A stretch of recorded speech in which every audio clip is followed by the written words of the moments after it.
Greetings, fellow investors, and welcome to Stocks Telegraph. Today, we're focusing on a tech giant that recently sent shockwaves through the market, Salesforce. CRM. On May 30th, after the company released its latest earnings report, their stock price went into a freefall, plummeting a staggering 20%. This dramatic drop marks Salesforce's steepest one-day decline in 2 decades. Needless to say, investors are in a state of confusion. Is this a buying opportunity, or a sign of deeper troubles within the company? In this episode, we'll dissect Salesforce's recent earnings report and explore the factors that triggered this historic plunge.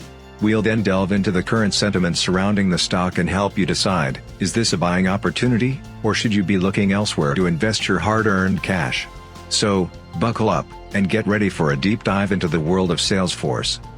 Before we start analyzing the numbers, we want to hear from you. Were you surprised by Salesforce's stock price plunge? What are some of the challenges facing cloud computing companies in today's market? Leave a comment below and share your thoughts. In the next segment, we'll unpack Salesforce's recent financial performance and explore the reasons behind their disappointing earnings report. Stay tuned. Let's take a look at Salesforce's current price of $234.44.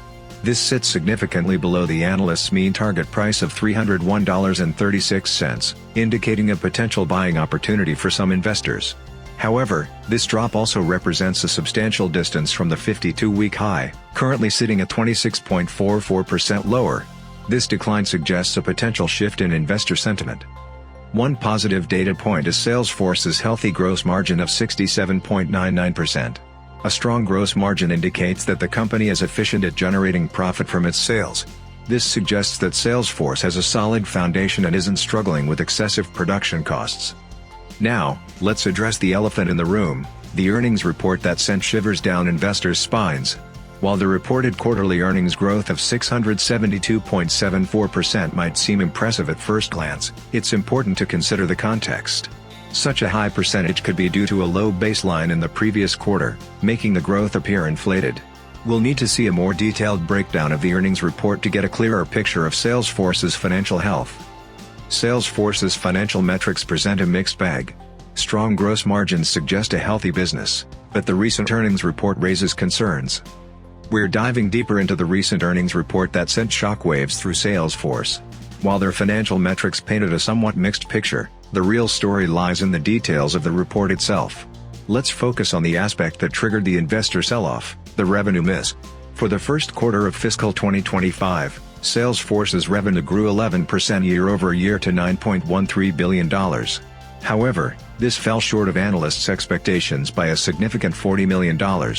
This marks the company's first revenue miss since 2006, a troubling sign for investors who have come to expect consistent top-line growth from Salesforce. While the revenue miss dampened spirits, Salesforce did manage to beat analyst estimates on earnings per share. Their adjusted EPS increased by 44% to $2.44, exceeding the consensus forecast by 7 cents. This suggests that the company is still profitable, but the muted revenue growth casts a shadow on this positive aspect. Adding fuel to the fire was Salesforce's soft guidance for the second quarter and the rest of the year.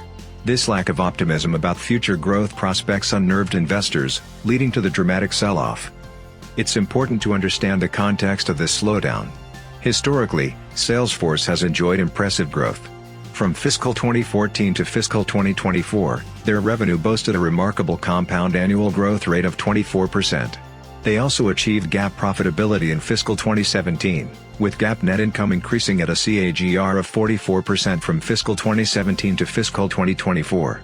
However, the slowdown in growth across 4 out of Salesforce's 5 main cloud segments over the past 2 years suggests a potential shift in the company's trajectory.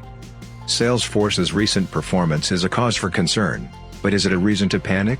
In the final segment, we'll explore the reasons behind the growth slowdown, analyze whether this is a buying opportunity, and offer some advice for investors considering Salesforce stock. Leave a comment below. What are your thoughts on Salesforce's missed revenue target and soft guidance? What factors might be contributing to the slowdown in growth? Salesforce's management attributed the growth slowdown to several factors.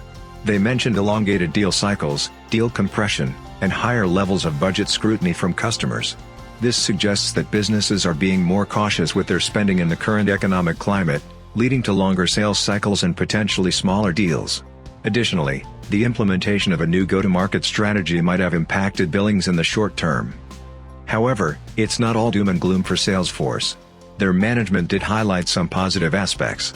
They are seeing momentum with artificial intelligence, particularly with their Einstein AI virtual assistant that streamlines customer service.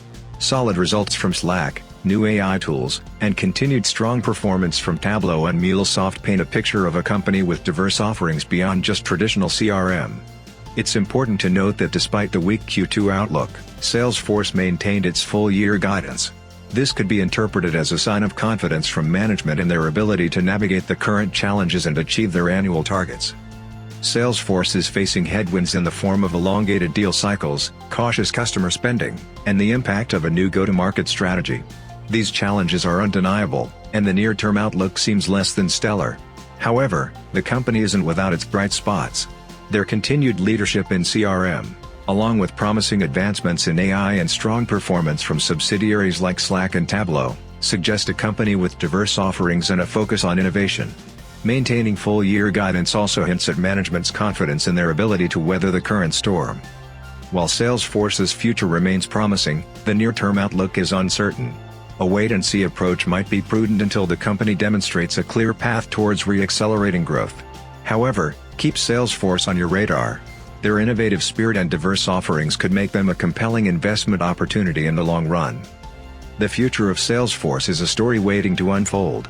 We want to hear from you. Do you believe Salesforce can overcome its current challenges? What are some of the key factors that will influence their future success? Leave a comment below and share your thoughts. Thanks for joining us on Stocks Telegraph. If you enjoyed this analysis, don't forget to like and subscribe for more in-depth explorations of exciting investment opportunities. Until next time, happy investing.